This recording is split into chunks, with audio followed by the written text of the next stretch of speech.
اس سال 5 لوگوں کی قربانی قبول نہیں ہوگی۔ بسم اللہ الرحمن الرحیم۔ السلام علیکم ورحمۃ اللہ وبرکاتہ۔ پیاری اسلامی بہنوں، آج کے ہمارے سبق کا عنوان ہے کہ اس سال 2025 میں 5 لوگوں کی قربانی قبول نہیں ہوگی۔ کیا آپ نے کبھی سوچا ہے کہ کچھ لوگ قربانی کے جانور تو ذبح کرتے ہیں، خون بھی بہاتے ہیں، گھروں میں گوشت بھی تقسیم کرتے ہیں، مگر ان کی قربانی اللہ کے دربار میں قبول نہیں کی جاتی، کیونکہ وہ قربانی کا جانور خریدتے وقت کچھ اس طرح کی سنگین غلطیاں کرتے ہیں، کچھ اس طرح کے خطرناک گناہ کرتے ہیں جن کی وجہ سے قربانی کا جانور بھی ان کے چہرے پر لعنت کرتا ہے، انہیں گالیاں دیتا ہے۔ قیامت کے دن وہ لوگ اپنے ہاتھوں کو دیکھ رہے ہوں گے جنہوں نے جانور ذبح کیا تھا، مگر آج وہ ہاتھ خالی ہیں۔ ان کی آنکھوں میں وہ منظر گھوم رہا ہوگا جب انہوں نے اللہ کے نام پر چھری چلائی تھی، مگر آج وہی آنکھیں پچھتاوے کے آنسوؤں سے بھری ہوئی ہیں۔ وہ لوگ اپنے دلوں کو ٹٹولیں گے، جہاں کبھی عبادت کی خوشبو تھی مگر آج وہاں حسرت کی آگ جل رہی ہے۔ ان کی زبانیں خشک ہو چکی ہوں گی جو اللہ کے ذکر سے کبھی تر ہوا کرتی تھیں۔ وہ حیران و پریشان کھڑے ہوں گے، اپنے قدموں کو دیکھ رہے ہوں گے جو کبھی اللہ کے راستے میں چلتے تھے، مگر آج وہی قدم بے بس اور لرزتے ہوئے تھے۔ کیا آپ جانتی ہیں کہ کچھ لوگ ایسے گناہ کرتے ہیں جن کی وجہ سے ان کی قربانی کا خون زمین پر تو بہتا ہے مگر اللہ کے عرش تک نہیں پہنچتا۔ وہ اپنے ارد گرد دیکھیں گے جہاں لوگ خوشیوں میں مگن ہیں مگر ان کے دل غم اور پچھتاوے کے بوجھ تلے دبے ہوئے ہیں۔ کچھ لوگ اپنے جانوروں کی طرف دیکھیں گے جنہیں اللہ کے نام پر ذبح کیا تھا، مگر آج وہ جانور ان کے لیے شفاعت کرنے کی بجائے الٹا ان پر گواہی دینے کے لیے کھڑے ہوں گے۔ ان کے چہروں پر خوف کی سیاہی چھا جائے گی اور زبانوں پر یہ سوال ہوگا، یا اللہ، میری قربانی کیوں رد کر دی گئی؟ اور یوں عید الاضحیٰ کا آغاز ہوا۔ یہ دن صرف جانوروں کو ذبح کرنے کا نہیں بلکہ اپنے دل کو اللہ کے حکم کے سامنے جھکا دینے کا ہے۔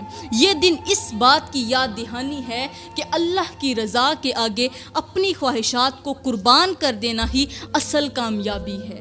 پیاری بہنوں اور میرے محترم بھائیوں، اب بات کرتے ہیں ان 5 لوگوں کی جن کی قربانی ہرگز قبول نہیں ہوتی، اور ان میں سے پہلی قسم کے لوگ وہ ہیں جو اپنے نفس کی آگ میں جل کر دوسروں کا دل جلاتے ہیں۔ جی ہاں، وہ لوگ جو دوسروں کا دل جلاتے ہیں، دوسروں کی عزت کو رسوا کرتے ہیں، دوسروں کے کردار پر کیچڑ اچھالتے ہیں، ان کے چہروں پر دھوکہ دہی کی نقاب چڑھی ہوتی ہے، اور پھر عید کے دن جانور ذبح کر کے وہ یہ سمجھتے ہیں کہ اللہ تعالیٰ ان کے گناہوں کو معاف کر دے گا۔ آج کل ایسے لوگ ہر طرف موجود ہیں۔ وہ اپنی زبانوں سے زہر اگلتے ہیں، اپنے ہاتھوں سے دوسروں کی عزت کو چیرتے ہیں اور اپنی آنکھوں سے دوسروں کی زندگیوں کو تباہی کی آگ میں جھونک دیتے ہیں۔ یہ وہ لوگ ہیں جو اپنی بدگوئی سے لوگوں کے دلوں پر ایسے نشتر چلاتے ہیں، ایسے تیر چلاتے ہیں جیسے کوئی کسائی جانور کی کھال اتارتا ہے۔ پیاری بہنوں، یہ تو تھی پہلی قسم کے لوگ جن کی قربانی اللہ کے دربار میں رد کر دی جاتی ہے، مگر اب بات کرتے ہیں دوسری قسم کے لوگوں کی جن کی قربانی جیسی عبادت اللہ کے ہاں قبول نہیں ہوگی۔ اب سوچ بھی نہیں سکتی کہ ان لوگوں کا گناہ کتنا عجیب اور حیران کن ہے۔ یہ وہ لوگ ہیں جو قربانی کے جانوروں کے ساتھ ایسا سلوک کرتے ہیں کہ وہی جانور قیامت کے دن ان کے چہروں پر تھوکتے ہوئے کہیں گے، تو نے مجھے اللہ کے نام پر ذبح کیا مگر میرے ساتھ ایسا سلوک کیا کہ جیسے میں بے جان چیز ہوں۔ یہ وہ لوگ ہیں جو جانوروں کو ذبح کرنے سے پہلے ان پر ظلم کرتے ہیں۔ وہ انہیں باندھ کر رکھتے ہیں، بھوکا پیاسا رکھتے ہیں، انہیں ڈراتے ہیں، مارتے ہیں اور ان کی چیخوں پر کہکہے لگاتے ہیں۔ وہ جانور اپنے قدموں پر لرزتے ہوئے قیامت کے دن کہیں گے، اے اللہ، اس نے مجھے تیرے نام پر قربان کیا مگر میرے ساتھ جانوروں سے بھی بدتر سلوک کیا۔ تو پیاری بہنوں، یہ تھے دوسری قسم کے لوگ جن کی قربانی ہرگز قبول نہیں ہوتی۔ لیکن اب بات کرتے ہیں تیسری قسم کے لوگوں کی، جن کا گناہ ایسا الٹا پھلٹا عجیب و غریب ہے کہ سن کر انسان کی روح کانپ اٹھتی ہے۔ یہ وہ لوگ ہیں جو قربانی کے جانور کو خریدتے وقت ایسی حرکتیں کرتے ہیں جن کی بدبو آسمانوں تک پہنچتی ہے، مگر خود انہیں اس کا احساس تک نہیں ہوتا۔ یہ وہ لوگ ہیں جو قربانی کے جانور کو خریدنے نکلتے ہیں، مگر ان کا مقصد صرف اللہ کی رضا نہیں ہوتا۔ وہ بازاروں میں جا کر جانوروں کو یوں پرکھتے ہیں جیسے کوئی تاجر مال کی جانچ کر رہا ہو۔ وہ جانوروں کے سینگوں کو پکڑ کر کھینچتے ہیں، ان کے منہ میں انگلیاں ڈال کر ان کے دانت گنتے ہیں، ان کی کھال کو یوں چٹکیوں سے پکڑتے ہیں جیسے گوشت کو جانچ رہے ہوں۔ وہ جانوروں کو ذلیل و رسوا کرتے ہیں، ان پر آوازیں کستے ہیں، ان کی تضحیک کرتے ہیں اور پھر فخر سے کہتے ہیں یہ جانور میں نے خریدا ہے اللہ کے نام پر قربان کرنے کے لیے۔ اللہ کے نام پر قربان کرنے کے لیے خرید تو لیا، مگر اس کے اندر فخر تھا کہ یہ میں نے خریدا ہے، یہ میرا جانور ہے۔ ذرا سوچیں، وہ جانور قیامت کے دن اپنے رب کے سامنے جب کھڑے ہوں گے، ان کے جسموں پر وہی زخم ہوں گے جو ان لوگوں نے ان پر لگائے تھے۔ وہ جانور اپنے مالک کی طرف دیکھتے ہوئے کہیں گے یا اللہ، اس نے مجھے تیرے نام پر ذبح کیا، مگر اس سے پہلے میرے ساتھ ایسا سلوک کیا جیسے میں بے جان تھا۔ تو پیاری بہنوں اور میرے محترم بھائیوں، اب بات کرتے ہیں چوتھی قسم کے لوگوں کی، جن کا گناہ اتنا حیران کن ہے کہ سن کر روح بھی کانپ اٹھتی ہے۔ یہ وہ لوگ ہیں جو قربانی کے جانور کو خریدتے ہیں، ذبح بھی کرتے ہیں، گوشت بھی تقسیم کرتے ہیں، مگر ان کا دل دوسروں کی حسد، جلن اور نفرت کی آگ میں جل رہا ہوتا ہے۔ جی ہاں، یہ وہ لوگ ہیں جو قربانی کرتے وقت اپنے ارد گرد کے لوگوں پر نظر رکھتے ہیں۔ وہ اپنی قربانی کو عبادت کی بجائے ایک مقابلہ بنا دیتے ہیں۔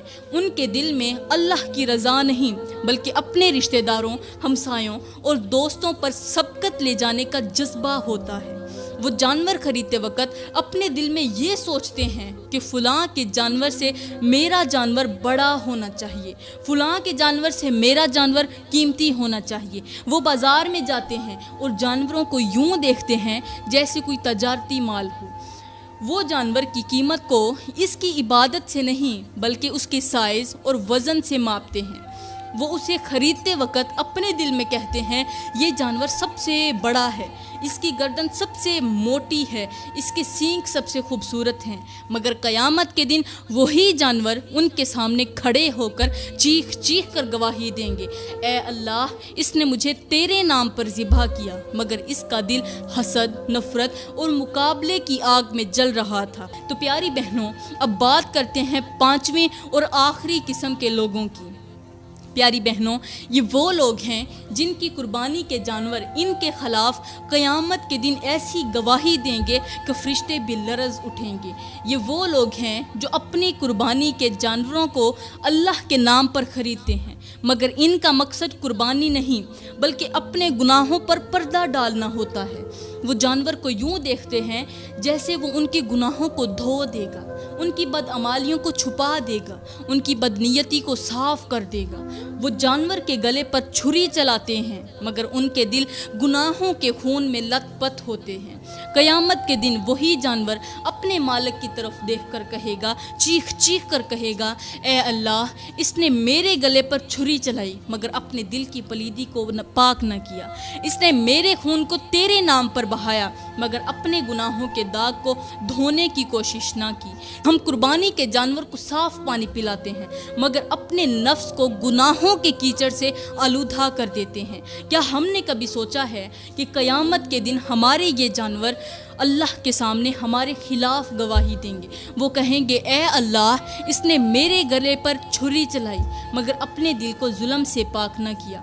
تو پیاری بہنوں، قبل اس کے کہ وہ وقت آ جائے، خدا را ان گناہوں سے توبہ کر لو. آج اگر توبہ نہ کی تو پھر یاد رکھنا آپ کی قربانی جیسی عظیم عبادت قبول نہیں ہوگی. میں دعا کرتی ہوں کہ اللہ تعالی ہمارے دلوں کو حسد، کینے اور نفرت سے پاک کر دے. یا اللہ ہمارے اعمال کو ریاکاری سے بچا لے، ہماری نیتوں کو خلوص کے پانی سے دھو دے اور ہمارے دلوں کو اپنے ذکر کی روشنی سے منور کر دے. یا اللہ ہمیں دکھاوے کی قربانی سے بچا، ہمیں ایسی قربانی کرنے کی توفیق عطا فرما جو تیرے عرش تک پہنچے، جو ہمارے گناہوں کا کفارہ بن جائے، جو ہمارے دلوں کو تیری رضا سے بھر دے. آمین ثم آمین. وما علینا الا البلاغ المبین.